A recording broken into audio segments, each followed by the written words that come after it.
नमस्कार मित्रांनो, कधी तुम्हाला असं वाटतं की घरात कितीही प्रयत्न केले तरी शांतता राहत नाही? लहान लहान कारणावरून भांडणं होतात, मनात तणाव निर्माण होतो आणि घरातील आनंद हळूहळू कमी होतो.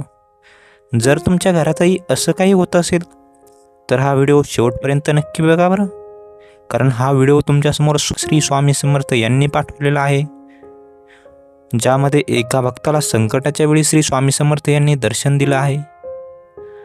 पण मित्रांनो, ही कथा सुरू करण्याआधी आपण आपल्या यूट्यूब चॅनल नाचस्पंदनवरती नवीन असाल तर आत्ताच आपल्या यूट्यूब चॅनल नाचस्पंदनला सबस्क्राईब करा, कारण इथे स्वामी रोज रोज एक नवीन संदेश देत असतात. तर चला मित्रांनो, अक्कलकोटच्या पवित्र भूमीत अनेक भक्तांनी स्वामी समर्थांचे चमत्कार अनुभवले आहेत. स्वामी समर्थ हे केवळ एक संत नव्हते, तर ते आपल्या भक्तांच्या प्रत्येक संकटात त्यांच्या पाठीशी उभे राहणारे दयाळू गुरु होते. अशाच एका भक्ताची ही गोष्ट आहे. तो भक्त एका छोट्या गावात राहत होता. त्याचे कुटुंब साधे आणि सरळ होते, पण काही महिन्यापासून त्यांच्या घरात सतत भांडणं सुरू होते.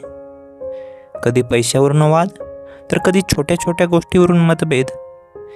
घरातील प्रत्येक व्यक्ती त्रस्त झाली होती आणि मग त्या भक्ताला खूप वाईट वाटत होतं. त्याला वाटायचं की आपल्या घरात पुन्हा एकदा आनंद आणि शांतता यावी.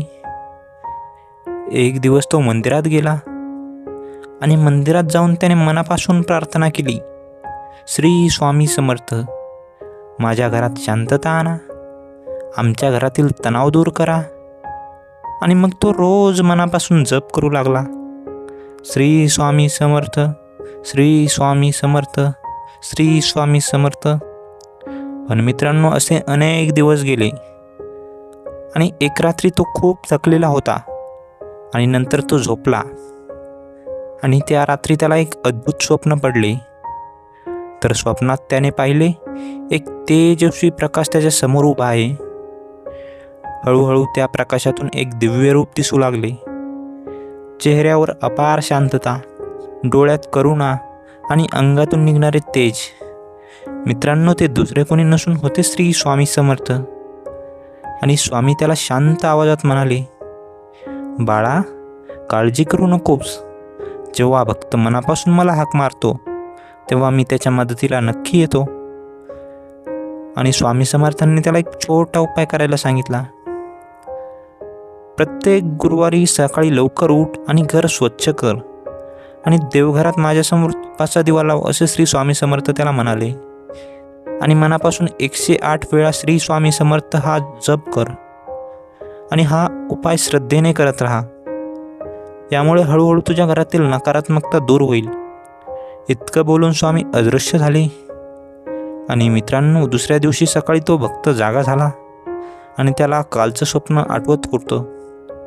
लगेच त्याने ठरवलं की श्री स्वामींनी सांगितलेला उपाय मी नक्की करणार. आणि मित्रांनो, त्या दिवसापासून तो प्रत्येक गुरुवारी स्वामींचे नामस्मरण करू लागला. हळूहळू घरातील वातावरण बदलू लागलं. मित्रांनो, त्याच्या घरात हळूहळू शांतता निर्माण झाली आणि लोक एकमेकांशी प्रेमाने बोलू लागले. मित्रांनो, श्री स्वामी समर्थ नेहमी सांगतात, भिवू नकोस, मी तुझ्या पाठीशी आहे. मित्रांनो, फक्त गरज असते ती मनापासून श्रद्धेची. मित्रांनो, जर तुम्हालाही श्री स्वामी समर्थावर विश्वास असेल तर मनापासून म्हणा, श्री स्वामी समर्थ, श्री स्वामी समर्थ. आणि जाता जाता कमेंट सेक्शनमध्ये श्री स्वामी समर्थ अशी कमेंट करा.